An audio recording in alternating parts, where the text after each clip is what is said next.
Hello. Sorry guys. This is my first time going live. So a goal of mine is to start doing some more YouTube videos. And so I just want to thank all of you that are subscribers. I really appreciate you being here. If you're not a subscriber, please subscribe and hit the bell if you like this video. Excuse the mess behind me. This video is how to stop letting perfectionism stop you. Stop letting perfectionism stop you. And so normally, if you've ever seen any of my other videos, other than when I'm doing a video for my Women Rising, they're always shot on a really nice camera. They're edited, and maybe that's what people want. But I want to get more content out, and so I might be doing some more of these just, live videos that are short and quick and dirty, as they say. So it's messy. An old me would have never shot a video with any of that there. And again, this is about letting perfectionism go. It's about moving past that habit. So let's talk a little bit about perfectionism for a moment. Well, one thing that you may not know about perfectionism is that it's actually a trauma response. So needing things to be perfect before you can, start the project or do the thing, it's all just trauma. There's something in your brain, in your subconscious mind, that says it's not safe. It's not safe to put myself out there, or it's not safe to put it out there unless it's perfect, and whatever other beliefs are in there, around perfectionism and stories you've been telling yourself. And the thing about perfectionism, if you grew up that way, the reason you're wired for that is because there was almost a need for survival. Like if I don't do this perfectly, I won't survive. So as kids, we're wired for love and connection. And if that was threatened in some way, so in my instance, I grew up with an alcoholic mom who yelled a lot. And so I created this story in my brain that said, if I don't do it perfectly, I'm going to get punished. I'm going to be in trouble. And therefore, my very survival was threatened in a way. My survival, meaning I needed love and connection to survive. And if that got taken away from me, I might not survive, is how the brain is wired. And so it starts developing these mechanisms, these coping mechanisms, in order to receive what it thinks it's receiving. So the brain is never going to go after things in the easiest, best, most healthiest ways. It's going to go after getting its needs met the quickest way possible. You have 6 main human needs: the need for certainty, uncertainty, variety, or novelty. Distractions. Novelty, significance, love and connection, growth, and contribution. See, in the past, I'd be able to edit those things out, and so that was wonderful. And now I'm here showing my imperfections. You'll have to let me know in the comments section below whether you're into that or you like the polished versions better. And either way, your opinion, although I do care about how you feel, it's not going to stop me from doing more of these. So we're wired towards survival. And so if your brain decided we need to do things more perfectly in order to stay alive, then we wire that way as a child, and we grow up in having perfectionism ourselves. And so it turns into, there's a lot of different things, but it turns into putting a lot of pressure on yourself, right? I almost feel like it's like this pressure valve is turned on 24/7. And so if you struggle with perfectionism, there's a lot of diminishing of yourself, like talking down to yourself, self-defeating verbiage that you're saying, sometimes even abusive language that you're saying to yourself as a means to, again, subconsciously kick it up a notch so you can survive, so you can thrive in life. But what that's doing in the meantime to your body is depleting it. And what I'm really learning and unpacking right now is just how deep the effects of perfectionism have been on myself. If you know me, if you've been around here a while, you know that I talk about struggling with fatigue. And, if your body is in a constant upregulated state of needing to be on all the time, going all the time with all this pressure to do more, to do it better, to work harder, that we put on ourselves as perfectionists. And then simultaneously diminishing self, being really mean and hard on self, which is creating neurochemicals in your brain of stress and what that can do to your body, what that does to your hormones. The whole thing is a recipe for disaster and disaster in your health. So what are some ways to help, right? How do we stop letting perfectionism stop us? Because that's the other thing it does too. I mean, you may already be doing certain things that you want to do. You're just noticing that perfectionism shows up in your day-to-day life and how debilitating that is. Simultaneously, you may, or maybe somebody else here, is wanting to do something, wanting to write a book, wanting to start a business, wanting to start the workout routine. But the perfectionism kicks in and goes, it's not good enough. Don't put it out there. You need to work harder. You need more information. You need to wait till you're in a better place in your life, till you're healthier, till you X, Y, and Z. And so we stop ourselves from actually doing the things that are put on our heart to do. And whatever those desires are that are on your heart, they're put there for a reason. They're put there by your higher power, your source, your spirit. And if we're letting a program from the past stop us from moving forward with that, then that's really debilitating. It's a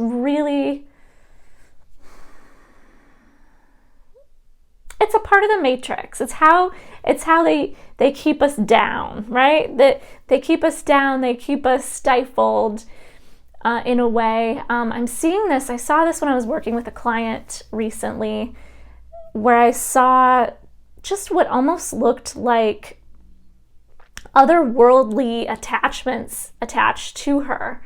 And the message I received was that this is how they're keeping us plugged into the matrix, into this system. And there's so much more beyond this that wants to come through you. Okay, so I'm getting a little off topic here, but this is what's being channeled in this moment.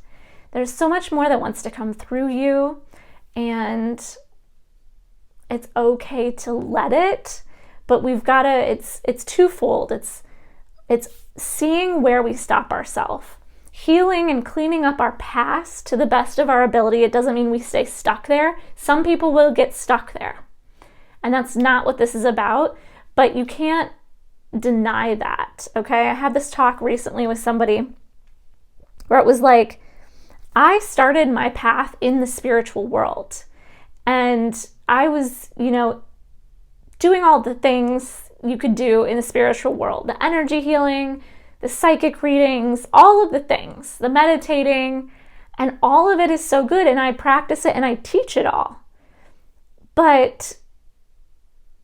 And also I was being taught by a mentor that told me, like, don't go into inner child stuff, don't do like the shadow work, kind of stuff, because it's kind of fruitless. Like, we want to stay in these higher vibrational frequencies. And wherever we put our energy is where our attention is, where our energy is going to go. And so if we're constantly putting our energy and our attention into the past and all of this trauma, and we're digging up this stuff from the past, that's not serving being in your highest vibration. And where I get all of that, and I understand all of that, and I back all of that, what I was telling this person recently is that, yeah, but I still had issues. I still had pain. I still have things now that I'm trying to work out that were buried underneath all of this. I need to be a certain way and high vibrations and all of that got buried in the basement. In internal family systems, they call them your exiles, like the parts of you that you exiled because they weren't like the vulnerable part of you, the parts of you that were shamed or felt shame or felt abandoned or rejected. I mean, those parts get kind of shoved down into the basement of our psyches, never to come out again, except they are coming out all the time. They're affecting us all the time. And so if we don't go and clean up our side of the street and do some of that deep inner healing that's really scary and really hard, that's where we get this spiritual bypassing thing. So I think I've kind of, I'm keeping coherence in this talk, in that perfectionism is a part of trauma. And so again, I'm not somebody that thinks you should be in therapy for years at all. I do not think that, unless it's like a positive thing and you're, learning a lot, but like you shouldn't be like constantly digging things up. There's hopefully they're coming up and coming to the light of your consciousness and being healed. But perfectionism is one of those things. So if you struggle with that and you're diminishing self and you're putting all this pressure on yourself to get it right, get it perfectly, I just want you to see if you can even just reach out and just imagine turning that pressure valve off. Like imagine there's a big valve in front of you, and on means it's on. So you're in fight or flight. You're in go, go, go. You're in it needs to be better, do more, do more, do more. And just imagine like taking your arm and just pulling that lever down to off. And then take some deep breaths, placing your feet flat on the floor. Taking some deep breaths into your nervous system and try to drop down into your body. Dropping out of that being in your head, having to fix everything and get it right mode, and drop into your body. And just notice. And then I just want you to tell yourself, like, I'm only human. There's only so many things I can do in a day. I have to make time for rest and pauses and breaks in my day. My body is not meant to go 24/7, especially as a sensitive human being. Which, if you're watching, you're probably a sensitive person or an empath. And just telling that little part of you that's doing the perfectionism, thinks they need to be perfect out of survival because they're not lovable, to just imagine a little you in your mind and just say, I love you, and you're so safe, and I've got you. If you want to imagine holding that little inner child, you can do that. But taking that moment to bring yourself back into your body through your breath, through feeling your feet on the floor. You can even grab onto the cushion of the chair you're sitting on, just touching something. Bringing your awareness into your heart. If it's easier for you, place a hand there. And just reminding your body that it's safe. It's safe to be right here, right now. Take a nice big inhale. Hold the breath. And then exhale nice and slow to the count of 4. 1, 2, 3, 4. Let's inhale for 1, 2. Hold the breath. Exhale 1, 2, 3, 4. Keep that breath going to bring yourself back down, back into your body, reminding yourself you're safe. turn off the pressure valve. Humanize yourself. I'm only human. There's only so much I can do in a day. I'm doing the best I can. I love myself, and this way I've been treating myself is abusive. When we can put negativity around the behavior, that helps the brain go, oh, we want to stop doing that, because the brain is always going away from pain and towards pleasure. So let me know if this video was useful for you, if you enjoyed it. I so hope it helps you. If you would like, I have a free masterclass coming up. It's called the same thing as this video, Stop People Pleasing. It's called Stop Perfectionism and Playing Small and Step into Passion and Power and Purpose. And it's going to be February 10th at 4 p.m. Central. There'll be a recording.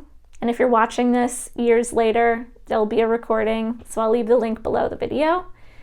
Thank you so much for watching today. And again, if you like these lives, if you like these little, I guess this wasn't very short, but I'll be maybe doing some shorter ones in the future. And if you like this, let me know in the comments.